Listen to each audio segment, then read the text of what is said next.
মানুষকে কুকুরের বাচ্চা, শুয়োরের বাচ্চা, হারামজাদা বললে কি ধরনের গুনাহ হবে? প্রিয় ভাইরা, খুব কঠিন প্রশ্ন, উচ্চারণ করা কঠিন, যে আপনাদের জন্য বোঝা জানো সহজ হয় এই জন্য তারপর উচ্চারণ করলাম। প্রিয় ভাইরা, মানুষ কতটুকু নিচে নেমে যেতে পারলে, মানুষের মানবিক অবক্ষয় কতটুকু হতে পারলে যে মানুষ মানুষকে এই সকল অশালীন কথা বলে গালি দেয়, আবার অশালীন সম্বোধন করে ডাকও দেয়। কারণ আমি যতটুকু বুঝি, হারামজাদা আমাদের সমাজের আর কোনো খারাপ শব্দ না। আস্তাগফিরুল্লাহ আল আযীম। সবাই সবাইকে ডাক দেয় এটা বলে। প্রিয় ভাইয়েরা, খুব সাবধান।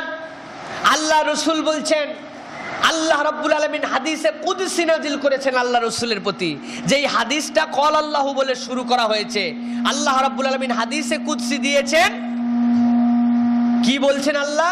আল্লাহ রসুলকে বলছেন, হে রাসূল, আপনি জানিয়ে দেন, যারা দুনিয়ার বুকে মানুষকে কুকুরের বাচ্চাই সম্বোধন করবে, কিয়ামতের দিনে আল্লাহ রাব্বুল আলামিন তাকে কুকুরের রূপ দান করবেন। নাউযুবিল্লাহি মিন যালিক।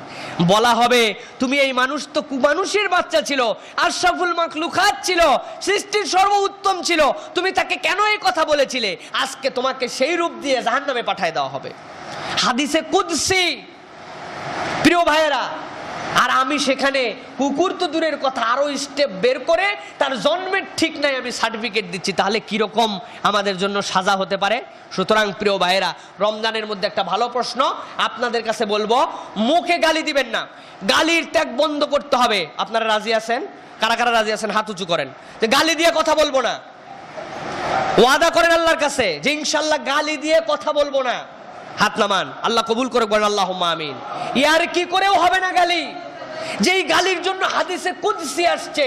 আল্লাহ এরকম দিবেন, এক ফ্রেন্ড আরেক ফ্রেন্ডকে মজা করে গালি দেয়, ফোনে গালি দেয়।